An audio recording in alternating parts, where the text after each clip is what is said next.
Welcome to the Audiobook Lovin Podcast, discussing all things audiobooks, the narrators that perform them, and the authors that write the stories. Including a special series with Narrator Shane East, the Audiobook Lovin Podcast is brought to you by Viviana, Enchantress of Books. Hi everyone, and welcome to episode 18 of the Audiobook Lovin Podcast.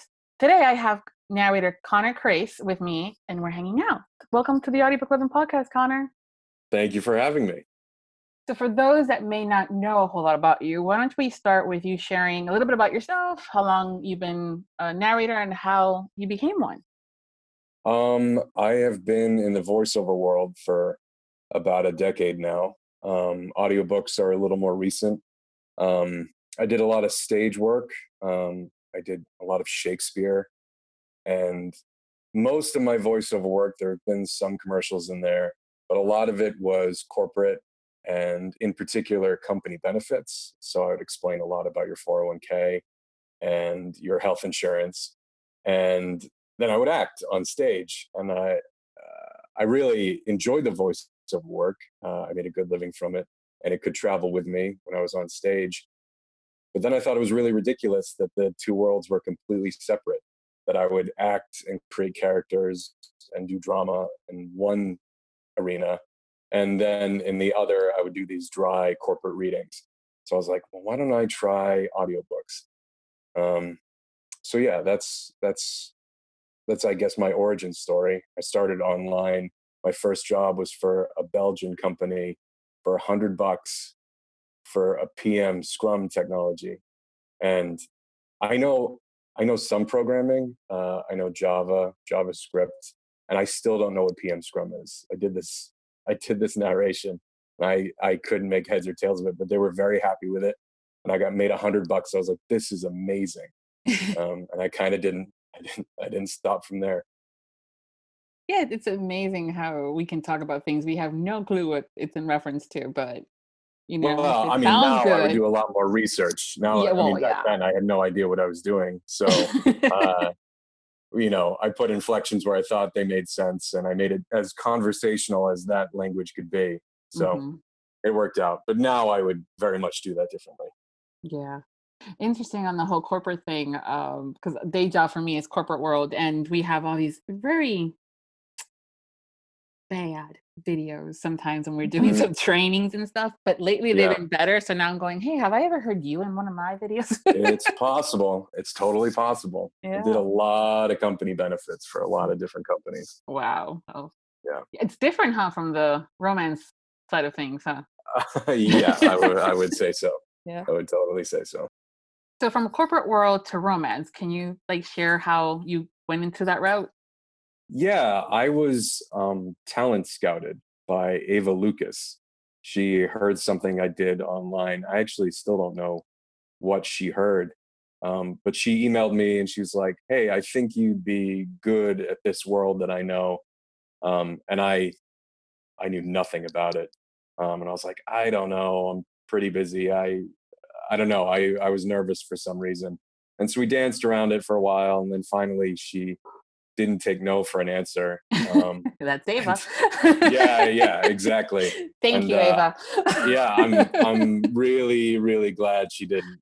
Because it's been really fun.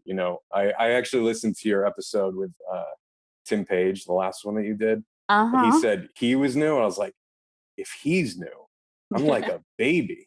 I mean, I've just started. I mean, I haven't even done half of what he's done.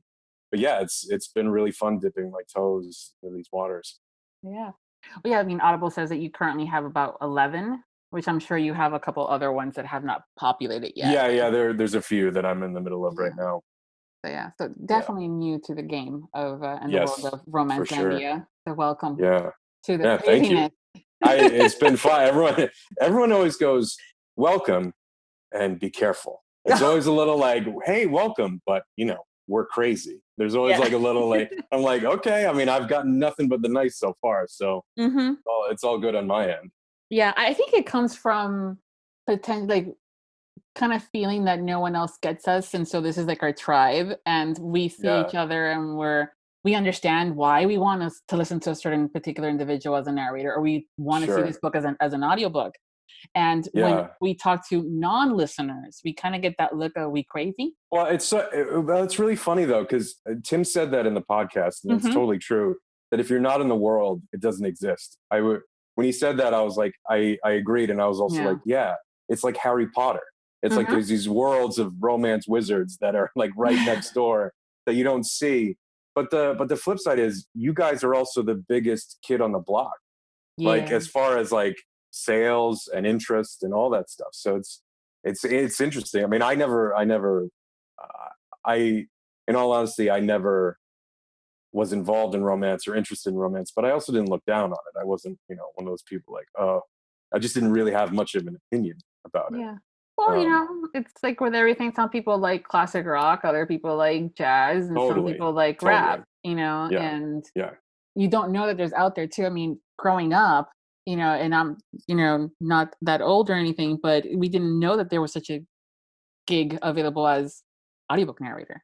We right, had the right. whole, like, you're a doctor, you're a nurse, or you're lawyer, psychologist. I got that a few times.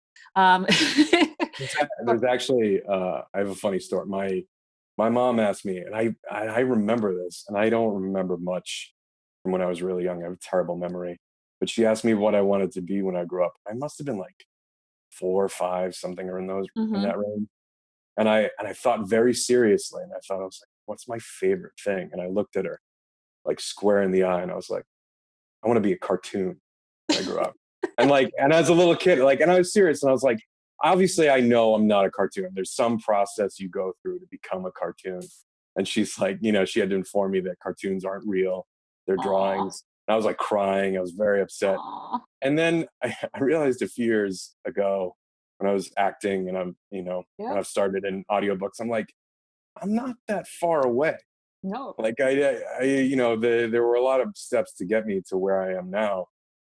Some purposeful, some not.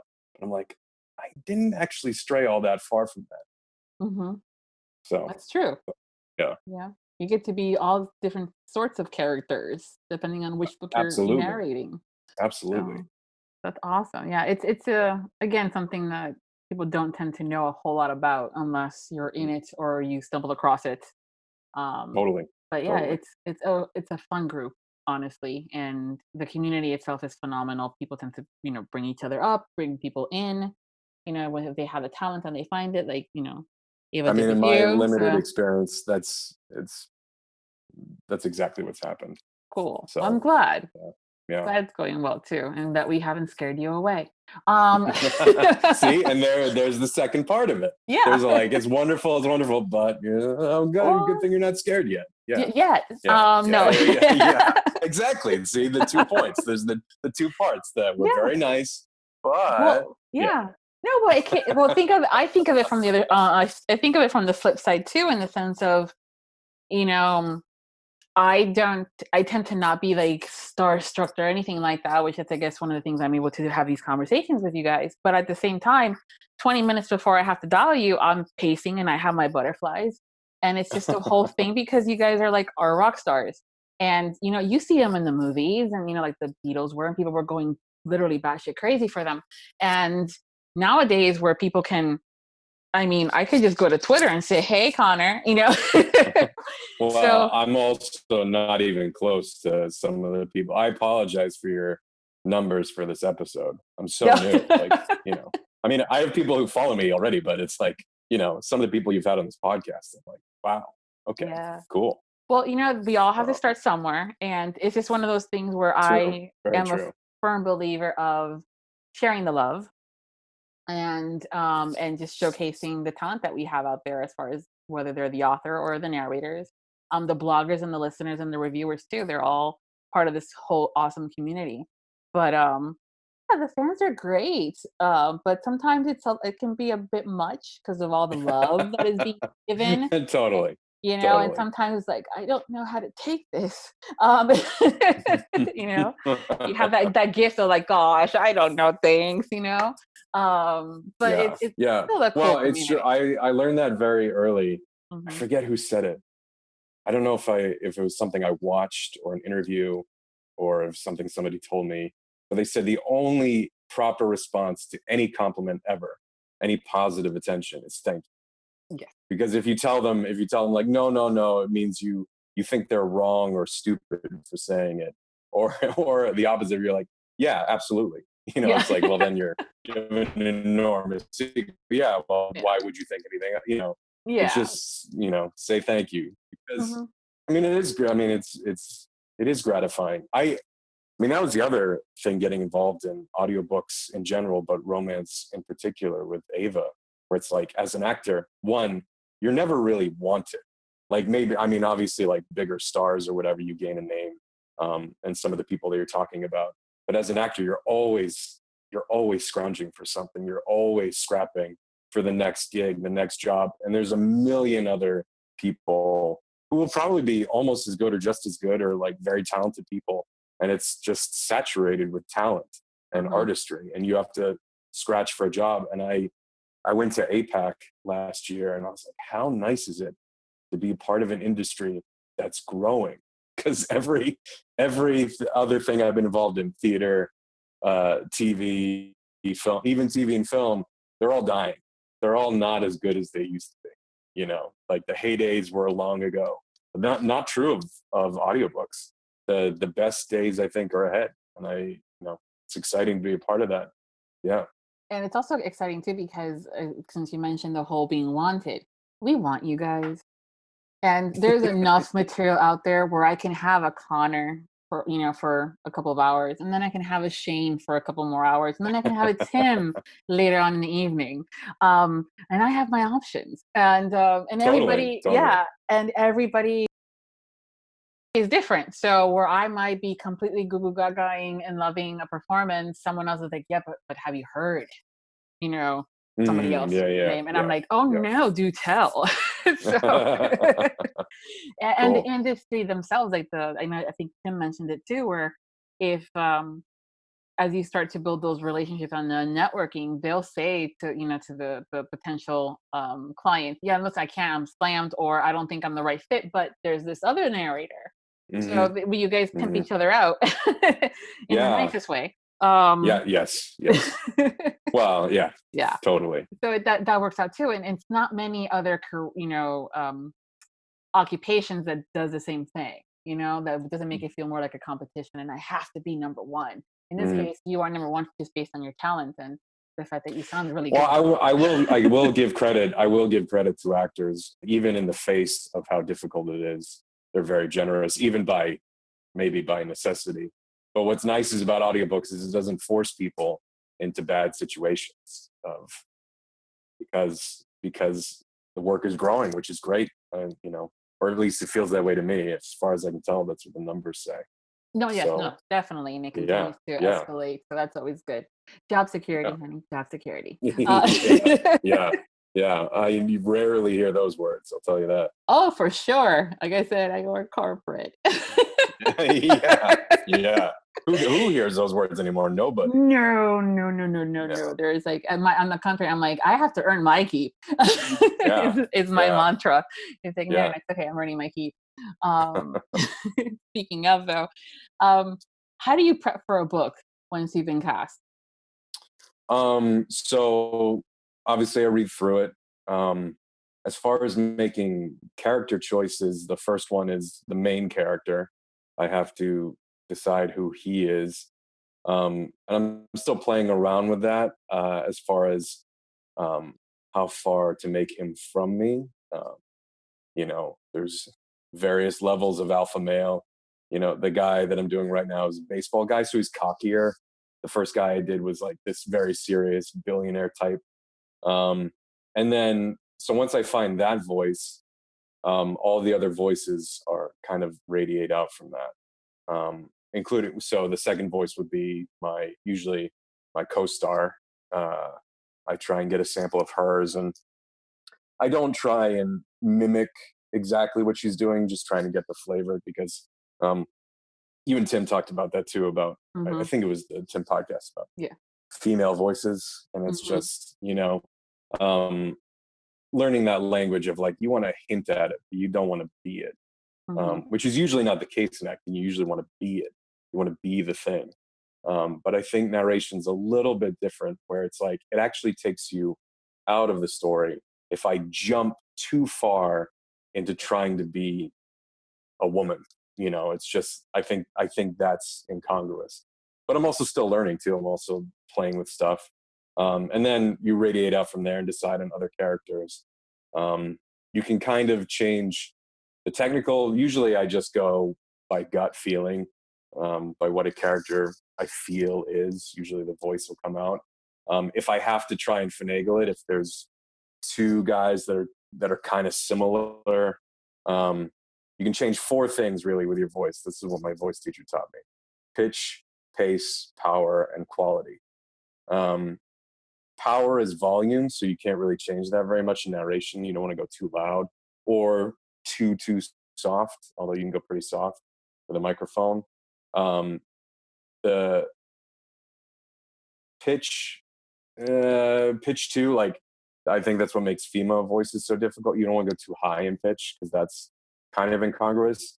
But pace and quality, I think, are really where you can vary the people. People who talk really fast or people who talk really slow. I think those come off really well. And then quality, either raspy or nasally or whatever the case may be. But usually I don't have to go to that toolbox, that technical toolbox. Usually I feel, I'm like, I think I have a person. And when I write the note, it's either a person I know, which sometimes I don't want them to ever see that. Sometimes it's okay, but it's like, I know this person. I'll just do, so-and-so. Mm-hmm. And then other times it's like maybe 2 or 3 adjectives of like what they're about. And that seems to work well. A lot of times, especially when it comes down to the males doing the female voices, sometimes it goes into that whole valley, like a little higher pitch, like you were saying, and then a little bit of that valley girl, and like that's not how we sound. Well, I will. Maybe this is too trade secrety, but I've noticed that when the last couple books, there's a girl in the book who you're not supposed to really like. It's kind of like maybe she's flirting with stealing the guy that you like, or whatever the case may be. I might give her the valley girl thing, like the up at the ends of words, because some girls do talk that way. Some women do talk that way. Yeah.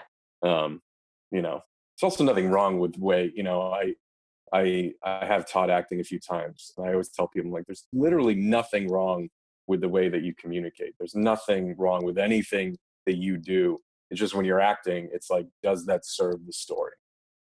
The only reason I would have, my voice, maybe I make it a little lower, a little gruffer for romance. I make it a little clearer if I'm doing a different kind of book. And the only reason I would change anything is like, well, what am I trying to accomplish with this story? When you listen to a story or you read a book, watch TV, it does work. It does work on you because you're supposed to feel something. So like work is being done. So then what am I trying to accomplish? And whatever choices I make are all in service to that. Mm-hmm. And it's true. I mean, sometimes we are not supposed to like her because she's trying to steal a guy. We want. Right. No, the heroine one. Exactly. Yes. Yeah. Yes. But it's also interesting too, because a lot of like the trend now is that person that was maybe a quick in and out character ends up becoming the lead in book 7. And then now you have to maintain that, and that can be a little hard and difficult sometimes, depending on what you did with them in the first round.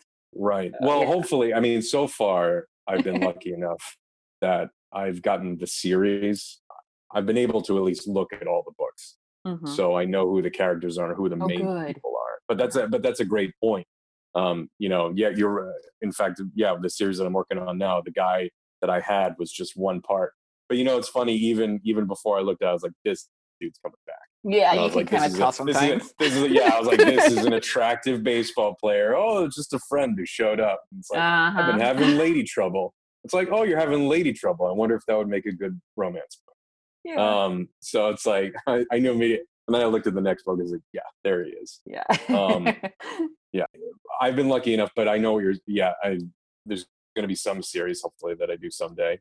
If I continue working, it's like, he'll be there, and I'll have made a different choice. But you can fudge that too. I think you can, you know, whatever one or two lines you did in that first book. In particular, I would never make, you know, a guy who's a possible romantic lead who shows up for two lines to have like a nasally, like whatever, you know, it'd just be a weird choice, I think, that I would make at the time to box myself in. I don't think that would happen. Yeah, you would hope. It's just so many different variables sometimes. Sure. And I know that I've spoken to sometimes other narrators, and it's not obvious that they might come back as a hero or a heroine, or Right. you know, or Right. they're going to have more time on the page in other books. And yeah, it's one of those two where I said that how I hear you, it's different how you hear you and how someone else hears you. So that's also where that whole plausible comes into play, that I heard him because he wasn't the first, you know, he wasn't the hero, so I'm hearing him this way. And now that he is a hero, now I'm like, oh, hi. You know, so it's a little different. Well, I mean, that's the funny thing too. Going through these books, who they are, you know, those things I talked about, how they speak, how fast they speak, what pitch they use, the quality of their voices.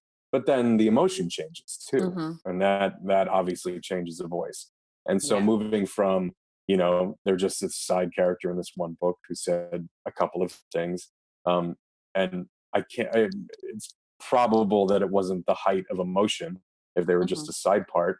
But then they get their own book, and there's all this depth and nuance to being the main character that you don't get to do when you're just saying a couple of lines. True. Yeah. But yeah, sure. You know, like I said, I'm new, so you're trying to warn me, be like, Connor, there's gonna be a book. Yeah. You're gonna make a bad choice, and you're gonna get to book 7. Yeah. You're not gonna know what to do. So we'll see. And that's when you're gonna be like, oh, Viv was right. Yes. I will say that. I'll say that in the booth. Shoot me a text saying you're right. Yeah, I will. You know, it's part of the whole learning thing, but even then sometimes we just don't think. There's these authors are really, sometimes they these little plot twists that they do, you know, and you would never think that that person's going to be a character, and then they'll tell you later how they were talking to them in the voice, and I'm going, oh, okay, the characters are talking to you, got it. And you just kind of go with the flow. But yeah, you just don't know sometimes. So it's just one of those things that happens, and we learn and we don't do, and then we do it again not realizing we did it. So like I said, if it ever happens though, I will let you know for sure. You're lucky I'm one of those girls that does not need to say I told you so. One thing I do know, that the majority of us are suckers for accent. I haven't done really any accent. I did throw in an Irish one in a book that I did recently, but he wasn't Irish, but his name, I think his name might have been Connor, and he was a firefighter, so I was like, why not? He was just a small character. I'd say Irish and Scottish are two of my favorites to do. And on the flip side, maybe the hardest? I mean, the hardest I've ever seen, I haven't had to do it, was Welsh. I've had a few people, I've done Henry IV parts 1 and 2 a couple times, actually, strangely enough, for a history play. And there's a Welsh character, or maybe is that Henry V? I think there might be Welsh characters in both, but definitely in Henry V. And Welsh is one of the hardest accents to do, I think. And I don't think that's a strange opinion. Some people pick it up really easily, others don't. And you know, it's just a matter of practice makes perfect, but only if it's perfect practice kind of thing. So it's terrifying about audiobooks too. Like, I mean, I've done accents on stage, and I'm pretty good at accents, but I guess I don't know how good, because when you do a stage play, the people coming, it's like, what are the odds that somebody speaks perfect Welsh? Yeah. Like, if somebody showed up and you didn't quite get all, like, if you get the feeling of it, most of the audience is going to be happy. But an audiobook just sits there on the internet forever, accessible to the world. And it's like, if you don't get it right, I mean, it just sounds, it's daunting. I'll say that. It's very daunting. Yeah. And it's there for a while and over and over and over again. Yeah. Someone will always pick it up and figure it out and say, it's not Welsh. Yeah, exactly. Well, and what's even worse is, like, I can do Southern and British accents. I Mm-hmm. don't know if I can do Waco Mm. or, Gloucester, or, it's like, I don't know the regions. And Mm-hmm. although the advantage to the internet is now you can actually get like tracks of people Yeah. from those areas, which is crazy. So yeah, I don't know. It'd be a really fun challenge. It would bother me. I think that's why I dodged Ava for as long as I did. I don't know romance, so I don't know, if I'm gonna do it, I gotta do it, You got to commit to it, right. man. You got to commit Yeah, to yeah, it. yeah. So yeah, and I can't really half-ass anything. So No, um, they won't let you. yeah, no, for sure, for sure. Well, besides the obvious that we do have, Google is our friend that you can figure out, and there's sound clips of other, accents or how things are pronounced specifically. We do have, again, the narrators are awesome, and they can always suggest someone that knows how to do it, or if there's a teacher Mhm. out there. It's really cool that we can Yes, live in that kind of world where we can just say, "Hey, how do you say this word again?" Because I don't yeah, yeah, know. yes, Yeah. yeah. I've worked from home for a long time now, which, given current circumstances, is really good. Mm-hmm. Um, but the other thing is Adam Savage from MythBusters. Do you know Yeah, MythBusters? yeah, yeah. Love that show. Yeah, so he has this big, glorious, enormous studio at his place, built, I assume, with MythBusters money. But he talked about, he's like, he obviously loves working at his own studio and working at his own place. But he said this was on I think his podcast. He had a podcast, and he was like, you have to be careful working from home because it's very alluring. But what happens is you stop learning. Yeah. You have to be very careful, and I've worked to try to avoid that. I'm trying, I'm constantly asking Ava questions. I'm going to ask you questions, and I'm going to try and Yay! be. I'm in the circle. Eee. Yeah, absolutely, absolutely. Because it's like, yeah, it's a amazing thing that we can do all this stuff from our own places, so I can be Mhm. around my family. But yeah, you don't get that rubbing up against shoulders of people trying and failing and knowing more than you do or knowing less, and you teaching them and them teaching you. Mhm. So you really have to work and seek that out. Yeah. Um, but yeah, it's totally cool that this community has all those resources. Yeah, and I think it's also, for me personally, to ask for help is kinda gutsy because it takes a lot to say, "Hey, I Sure, need help." sure. And, I think we kinda have all that a bit of a struggle, but it's important to know our strengths and our weaknesses. So I'm also Hmm. one to say, "I have no clue what the heck you're talking about, but I will figure it out or find someone that can help me figure it out."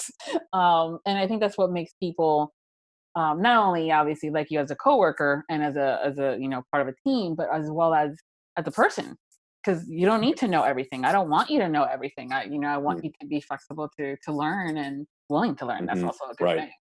Totally. So yeah, Totally. there's a lot to learn with romance. It's a big world. It is. Um, I mean, considering how long you've been with us in Romance Landia, all romance tends to be an umbrella term, or that's at least how I describe it. And there's all these subgenres underneath it. You have your cowboys, and you have your firefighters, and you have your special forces, and then you have your bunch of billionaires that I'm still trying to figure out where they are. Um, and then the bosses and stuff. So as of right now, is there a favorite that you like to perform? no, I No. mean, no, it's all a challenge. If you give me somebody trying to do something, I'm all Mhm. about it. It's way too new and way too interesting right now for me to be like, well, just that. I mean, obviously, I mean, it's super fun, Mhm. playing billionaires. I wish I had a private helicopter when I was trying to find a wife. Now I'm Yeah. retired. Now I am married, but it's like, man, a helicopter would have made it way easier. Yeah. Or that Yeah, internship, way more interesting, that's more that's fun. right. That's right.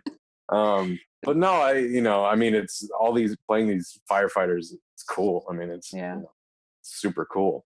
Yeah. Um, but I don't know. I mean, I'm not there yet where I'm like this. This is, I'm still exploring. I have way too much to explore. So it's fun when you're new to something and you have all that whole awesome, like everything is new and everything's cool. And I didn't know about that. So it's yeah, also kind of nice to have that energy as well. yeah, yeah, I'm gonna bring you back next year and say, so it's yeah, been a year. yeah. You have I'll like be like, you 1,000 warned me. audiobooks. Yeah, No. you warned me. I did book 7. I had to do a terrible No. voice the whole time. So I just do this one subgenre. Yeah. It's billionaire hockey players with private Yeah. jets. Yeah, yeah, No, it would be fun to have you back and see how things have progressed and to see if you do have a favorite subgenre to perform, just because, yeah, sometimes it's kind of fun to be a shifter. yeah, yeah. So you never know. It came up on Twitter, which is how I came across you, Hmm. due to the awesome and lovelies, it's Brandy Schmidt and Susie Vanderham. Hmm. Love the Yep. ladies. They're awesome. And they had mentioned Yeah. that you sang in Times Like This, which is the Yeah. first book in Blue is the Color series by Julia Wolf. Yeah. And you're Yeah. co-narrating that one with Jennifer Bloom. I think I'm Hmm. pronouncing her last Yeah. name properly. Hmm. Is this your first time singing in a book? Yeah. It's like I was real like there was like a song he sings to her like a few times. And like one of the songs is like a full song, like full, and I'm like, I I don't write music. I'm not I did take music theory in college my last year. Because I was fascinated by it. I couldn't wrap my brain around like how do you write a song? Like Hmm. what I even like I couldn't even understand that. So I mean it was very eye opening, and I started understanding more of what that skill actually is. But I'm not a particularly musical person. And so I just did it and I sent it to Ava. And I was like, I don't know about this. I really don't. I really. And she's like, I like it. So if you're okay with it, you should keep it. And I was like, okay, all right. Um, if I knew how much interaction I would have with the people who read these things, I don't know if I could have done it. But Yeah. like part of the advantage of working from home and doing voiceover and just sending it out is like you just never see it. I Hmm. mean, it's part of the like loneliness and like you don't get feedback or whatever. Yeah. Like that's been my career the last 10 years. This is feels very different already. It's like, no, people are present, people will tell you, people are around, you will see them, they will have listened to it. And it's like, so that's great, that's awesome. But also I was like, man, I'm embarrassed. Like but I don't know, they seem to like it, so it's Yeah. okay. Well, they said they because again, I reach out to my group of peer, my lovers of audiobooks, and just especially when I know that there's some particular fans of the individual that I'm talking to bring them into the circle of of awesomeness that it is to chat with you guys. So I asked Susie, like, hey, check out with Brandy and let her and ask her if you guys have any questions for Connor. And they did, and they had that they brought up this whole singing thing, and they say, and I quote, "We loved hearing you croon and want more. Where did you develop your singing voice? Were you a member of a choir in school? Friends band?" Oh, I'm dying on the inside. I'm dying No. right now. Oh God. No, I mean I can hold a tune. It's funny though. I've always been on the speaking end of things. I've always been able to do voices, and I think it's obviously the thing that led me to voiceover and narration. Um, I had a great voice teacher in grad school and really honed that, and I've always felt very very comfortable in the world of spoken word. And singing is okay. It's something I do okay. And I remember acting with this guy. It was the place we were acting. They did musicals and like straight plays and Shakespeare. And he was in the musicals. He was an amazing singer, it's beautiful voice. And he could not say this line to save his life. It was like one line. All he had to do was be like, "They're over there," and like it would just be like, "They're over there." And I was just like, I was like, just say. I was like, this guy. What came out of his mouth when he sang was just, I mean, it was gold. It was liquid gold. And I could not do what he did, but for whatever reason, he could not do what I did. And I don't know why. I mean, there's some people who can do both and are just Mhm. as brilliant as one or the other. But it's just fascinating to me that there's clearly some part of the brain that's different. Yeah. So I do okay in singing, and I'm glad I was just improvising the song. I was like trying to feel the notes.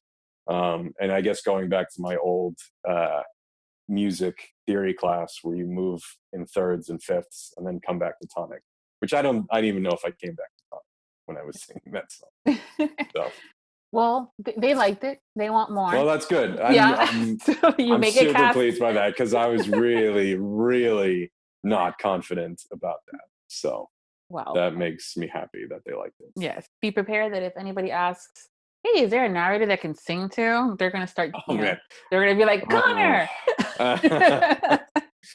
Oh my God. Yeah. Hey, it's the whole, fantasy thing of having the guy, who's not only all this, awesomeness here, but he can then sing and he sings to you. It's just one of those. Yeah. It's one of those things that we like. So there'll probably be more. Well, I mean, I will obviously, I have a son now. He's 3 weeks old. And I'm going to be like, if he's at all interested, I'm like, dude, learn guitar. Yeah. If you're gonna if you're gonna try and date, learn guitar. Just do it. It's true. We do like a guy that can play an instrument. Yeah. Guitars are awesome. Yeah. So obviously, besides yourself singing in there, are you currently listening to any particular bands, or do you have a favorite band or artist they wanted to know? Oh God, I listen to just crap. I listen to everything, but like whenever I would date a girl, I'd be like, teach me about music because I'm so bad at it. I don't know any of the good stuff. I mean, I listen to Billie Eilish. I don't even know if I'm saying her name correctly. Yeah, you are. You're good. I really liked a lot of her stuff, but I'm now an old married guy, so I wasn't even cool before when I was younger, and now it's out the window. So I like a lot of poppy stuff. And classical music, actually. It's really both those bookends, really strange. It's interesting to today's, and this is where I get, gosh, you're really interesting with your playlists, because I'll have a Billie Eilish, song in there, and then I'll have a Metallica in there, and then I'll have a classic, Beethoven, and then I'll have, Celtic Irish, or Vikings and stuff like that. So I'm all over the spectrum. It just depends on the mood. Yeah. My wife is super into like Tom Waits and Bob Dylan, and I took her to see Bob Dylan actually. Oh, cool. And he sounds like Tom Waits now. His voice is like super craggy. But I remember seeing Bob Dylan. I'm like, I shouldn't still be able to see this guy. Yeah, like it feels like a time machine. Like I'm like, he's still playing music. It's crazy. No, I love all that stuff too. It's just the Eagles and like the Beatles, and even going forward, backwards rather. And I get the looks of you're listening to the music and it's a big band, and I'm like, yes, I like the trumpet. Leave me alone. Yeah, totally. Yeah. So you mentioned on Twitter, and now here too in conversation, that you're married and have a little 3-week-old. That's so cute. But what does your wife think about all this whole fangirls calling you like a heartthrob? I have not told her that because that's news to me too. But she thinks it's awesome. She's so excited. She can't stop telling people that we know that this is what I do now. So she's like, oh, I want to go to conventions. I'm like, do you? Are you sure? Yes, she does. Yeah. Yes, she does. Yes. Oh, yeah. Here's the thing. She and I would end up being the best of friends. She and I would be like arm in arm, and we'll just let you go and just watch you sign and say, listen, see the girl over there? Yeah. They're going to go, and there's the fangirl moment. Yeah. She's so excited. Yeah, that's awesome. Thinks it's great. Yeah.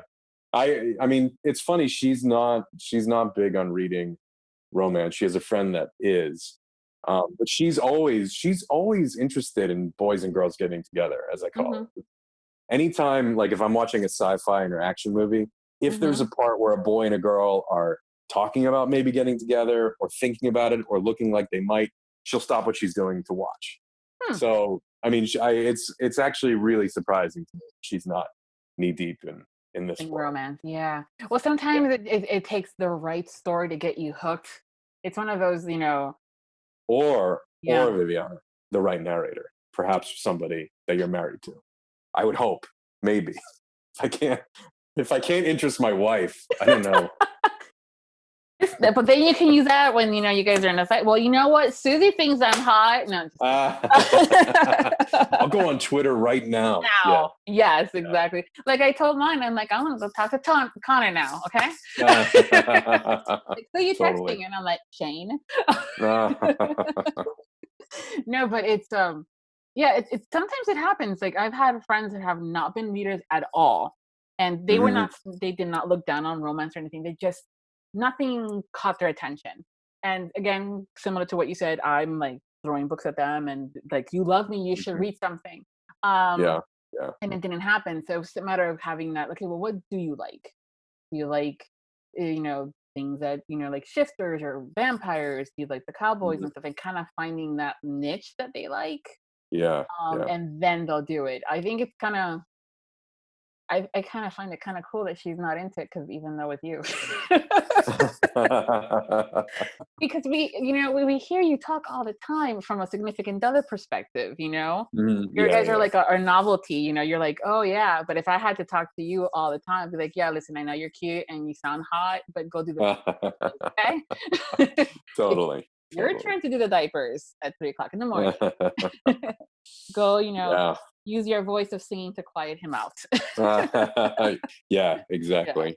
Yeah. But the truth is, now from a convention perspective, the narrators are starting to attend them more often. And I'm hoping that continues when things go back to quote unquote normal. Yeah. So yeah, it's an interesting world when it comes down to signings. I definitely suggest that you check one out, maybe on the LD first, to kind of get, to see how things are. And definitely bring your wife. Let me know which one you're going to, and I'll say hi. And then she and I will have some fun. And you have fun too. I think it's kind of cool, to get you guys into the world out there. So I'll keep you posted on the events that are coming up as they come. And then if they're in your neck of the woods, or if you want to use it as a business expense, you can do that too. Always. Yeah. It's a good, good thing to get out of the house and travel and make it a family vacation. There's actually one here in Orlando, so Disney. Oh yeah, definitely. Yeah. Oh, my daughter's nuts about Disney. She's 2. Oh wow. Yeah. 2 and 3. Oh, but 2 and 3 weeks. 3 weeks. Yes, exactly. Yeah. Oh yeah, definitely. That's them.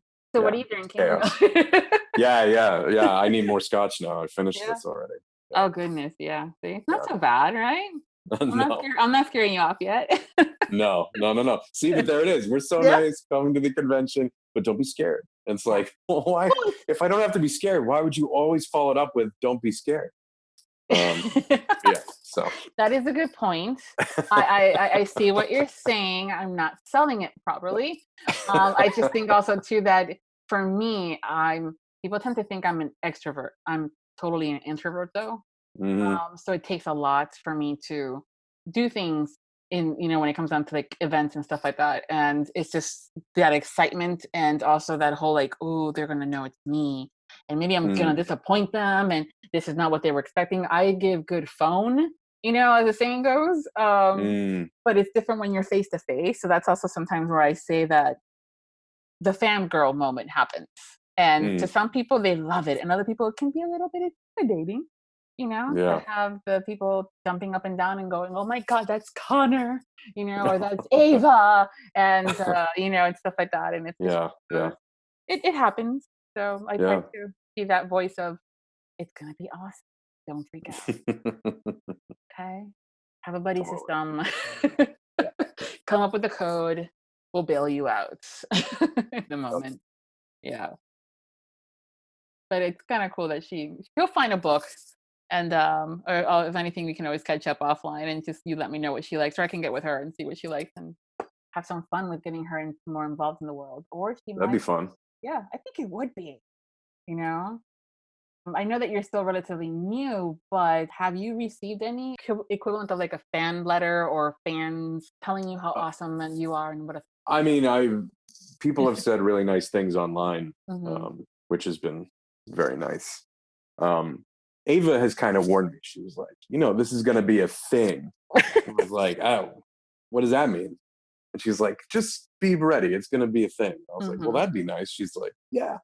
Mm-hmm. And it's like, so I'm on this ride. It's great. I'm having a good time. I don't, um, people have been very nice. The second half of don't be scared. Yeah. That thing hasn't happened yet. So Good. it's great. I'm having a great time. That's good. Everyone's been super nice and super kind. And I hope people are digging what I'm doing. I'm working at it, trying. Yeah, no, they definitely are enjoying. There were when it was coming up that I was going to chat with you, people were really excited to, Cool. yeah, Great. and your name came up, like even the times where I was asking for guests for the Audiobook Lovin Series that's going to happen in June. They're like, Connor, and I'm like, okay, I got it. Wow. Yeah, so it's cool. Wow. Nice to be That's super wanted. cool. Yeah. Well, thank you. Yeah. Thank you. Oh no, for sure. To all those people. Yeah, no, they are awesome. And when they find the narrator that they like, not only because of the voice, but also the personalities, like, it's one of those things that I liked about you immediately was like you have this really awesome sense of humor on Twitter, and it kind of shows. I hope so. It's Yeah. not, man. I don't do social media because it's I don't know. It's just a minefield. It's just like every story I read is like, well, here's how I ruined my life by one tweet. Yes. And I'm just like, well, that doesn't seem worth it at all. How about I just go live at my house and enjoy my family? Why would I ruin my life? So hopefully, hopefully people are having a good time. That's all I really want is like for people to laugh and have a good time. Yeah, no, it's again something having good humor and having that, that fun side of things, it's very endearing for many people. So that's also kind of cool. And what are some of your favorite fun activities that bring like big laughs to you? Big laughs? Yeah. Like what makes you like really belt it out there? I know Oh you my shared a God. video that you thought was hilarious. Your wife was not so endearing to it, but no, it's so funny. It's so funny how well we get along and how different we are. But bloopers slay me. Anytime people screw up on TV, I watch like The Office bloopers like once every 6 months. Oh, wow. Yeah, they crush me. That's Steve Carell, can't believe how good he is. My kids obviously make me laugh. My daughter is a force of nature. She just, she entered into the world and she's like, well, this is mine. Yeah. Wait until she learns what daddy does. Yeah. Oh God. Oh no. I didn't even think of that. It's okay. Oh, no. She doesn't know who Connor is. Yeah, true. Very true. Let's keep it that way, I guess. Exactly. But have you ever seen Watchmen? The movie Watchmen? Yes, I did. You know the scene. You know the scene where he's in like the prison and he like attacks that guy and he goes, I'm not in here with you. You're in here with me. And I'm like, I looked at my mom. I was like, that's our daughter. That's our daughter right now during quarantine. Is us trapped in here. But I mean, don't get wrong, I love it, but she is a force of nature. Oh, so she makes me laugh at least once a day. Well, that's good. But that's also a good way to look at it. Parenting is half the time it's picking your battles. Oh, totally. So yeah, we're here with you, kid. That's fine. Remember when you want something. yeah. It's always good to have that humor. And again, you definitely have it. It's been always fun to watch. Not only your reactions to some of the tweets, but also just showing some of that fun stuff. Like cool. I'm like, yeah, that video that you shared, and I'm like, yeah, I know some people would have thought that was hilarious. Like, what? It's very polarizing. It's totally polarizing. Yes, yeah. I did laugh because I was like, you thought you some hot shit, huh? For those that don't know what we're talking about, you're just gonna have to go on Twitter and follow him and check out his feed. And then you'll be like, oh, that's the video that they were talking about. Yes, that's the one. I like to play a fun game with my guests towards the end of the show, of the episode. And just because I kind of like gets to know you a little bit better too, to kind of figure out these things. So I like to do the whole would you rather. Okay. I promise it's fun. I know I have fun anyway. So. Well, you promised. So, yes, okay. Exactly. All right. So if you're ready, we can have a couple of rounds. Yep. Cool. Let's Cool. do it. All right. Would you rather always be 10 minutes late or always 20 minutes early? It's easy. 20 minutes early. Okay. My I don't mean to slow down your game, No, you're but fine. I love listening to the wise. this was a constant battle with my wife. She was constantly late for stuff, and I'm chronically early. And we would just, it was a major point of contention. And I told her, my best friend was getting married, and I was like, I will leave you at whatever place we're at, and I will go to the wedding without. That will happen. That's a thing that will happen. But she was there, so she made it. But I'm just like, if it's your stuff, we can be late. That's fine. If it's my stuff, we're not going to be late, and we'll just balance it out that way. Although she's much better now than she used to be, as far as being late. She told me, she's like, I was getting anxious, so it makes me anxious to be early. I'm like, isn't it worse to walk into a room full of people who are already doing the thing? They're all sitting down ready, and you walk in. How does that not? That makes me anxious. Yes. That's why I'm early. Yeah. I just So, but it's a personality thing. Some people are totally fine with being there 10 minutes late, and that makes them not be nervous. Yeah. Yes. Or, yes. You and I are similar. It. No, I can't either. Yeah. I will be an hour early, especially if I don't know where I'm going, rather than being late. I hate walking in late. Oh, I did not. Yeah. So that's an easy one. Cool. Long-winded, but that's an easy one. Would you rather know the history of every object you touch or be able to talk to animals? Oh, it's easy. Talk to animals. I don't want to know where stuff's been. That's crazy. No way would I want to touch anything in a hotel. I could never stay in a hotel. Never stay in a hotel. There's like a million places you would never be able to go if every object you touched you knew the history of. Yeah. Plus, to be able to talk to a cat, Yeah. Yeah. I mean, I have a greyhound. I can't. He might bore me, but I think it'd be fine. The conversations would be totally cool. So definitely talk to animals. Yeah, maybe. Yeah. He's like, I've been watching Connor, and I have some notes about what you're doing. So, yeah. Yeah. Oh goodness. My brain went somewhere that shouldn't have gone. Sorry. I see. Yeah. I see what you did there. Yeah. I see what you did. Would you rather be able to teleport anywhere or be able to read minds? Oh, now this is a hard one. Now I don't know what to do with this. See, I live in the middle of nowhere now. I think if I lived in New York or LA, I would say teleport. But man, just like the objects, do you really want to read minds? Yeah. All right. Well, let me ask you this: would I have a choice of reading the mind, or would the thoughts just come? I don't know. You gotta specify. Oh goodness, you're gonna be a Shane part 2.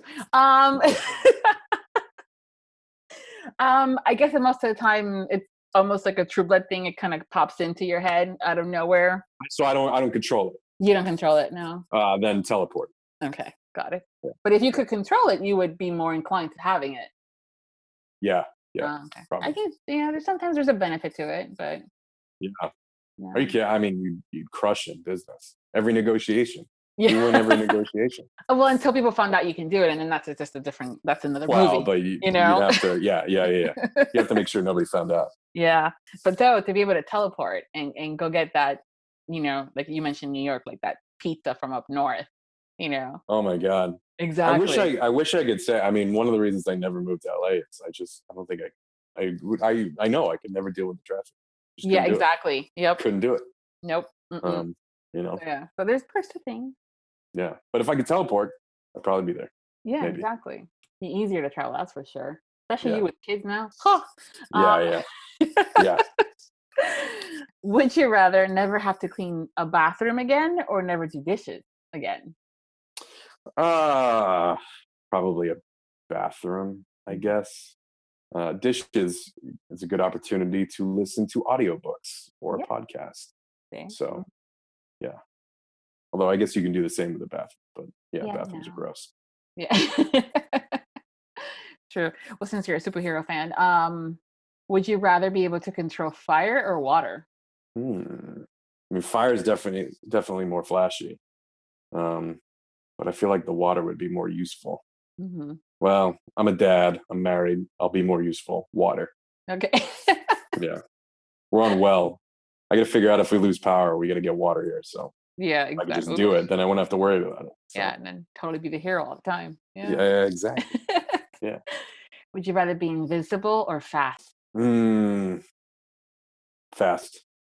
Okay. Would you rather live a low life with your loved one or have a rich life all alone? A low life. Yeah, for sure. Hmm. My girl's ride or die. Aw. It's so sweet. Would you rather tell everyone your guilty pleasure or never partake in any of your guilty pleasures ever again? Oh, uh, I'd probably just tell people. Yeah. What Okay. do I care? Yeah. Yeah. Okay, I won't ask you that, but yeah. Okay, good to know. I mean, I don't have to tell you. I can still do them and not tell you. So Yeah, yeah, well, you're not yeah. getting that information. If I had to. Yeah. Yeah. All right, last one. Ready? Yes. Would you rather have a personal chef or a personal masseuse? Oh, well, my wife's a great cook, so masseuse, Okay, cool. which I would let her partake in, so I get even more food. So, so that's a win-win right there. Yeah, exactly. Yeah. Yeah. Yeah. Way to make the wife happy. Nice. Yeah. Yeah. Well, everyone's happy. Yeah. We got our personal masseuse. She cooks for me. I get delicious food. It's all good. Yeah. The masseuse can have some of her delicious food. So, Yeah, exactly. yeah. Perfect. Yeah. Before we go, can you share with us what you're currently working on, if that's okay to do? I know sometimes. Yeah, I'm working on the last book of my series with Ava Lucas. Um, it's the Younger series by Iris Moreland. And I'm sure you have other books lined up that are coming up. Yeah, yeah. I think I'm going to be a gangster. I can say Oh, that. So, okay. or a hitman. So, Mhm. I always like the redeemable ones, you know? yeah, yeah, yeah, yeah, yeah. You gotta have something to redeem, right? You gotta be Yeah, pretty exactly. low to get Yeah. high. Yeah, Yeah. I just don't know yeah, how I would feel about the guy that went to come kill me. I mean, and then I'm madly in love with them. Yeah. So it's always interesting to kind of see how the authors play that out. yeah, yeah, yeah. It's like, what happens when we get into a fight, dude? You know? Um, Yep, yep. so cool. I look forward to listening to these books as they come out. Well, thank you for having me on your podcast. This was fun. Yeah, no, it was. Thank you so much for being here. I love talking to you and getting to know you better. So thank you for that. Yeah, and I guess I'll let you know where we're at in a year. Yeah. How many regrets I have, or how well. Nah, we'll keep in touch and stuff like that. We'll figure it out as we go along. That sounds good. If you're not following Connor on Twitter, you can find his links within the description and at Viviana Enchantress of Books. We hope you've enjoyed this episode of the Audiobook Lovin Podcast. Make sure to follow us on our social media platforms, subscribe to the Viviana Enchantress of Books newsletter, and don't forget to submit your this or that questions for the next time that Shane and I catch up. Until then, happy listening. Thank you for joining us on the Audiobook Lovin Podcast, hosted by Viviana Enchantress of Books. For links and more info about today's episode or the Audiobook Lovin Series, visit vivianaenchantressofbooks.com. Please consider leaving a review wherever you listen to the podcast if you've enjoyed today's episode. Until next time, happy listening.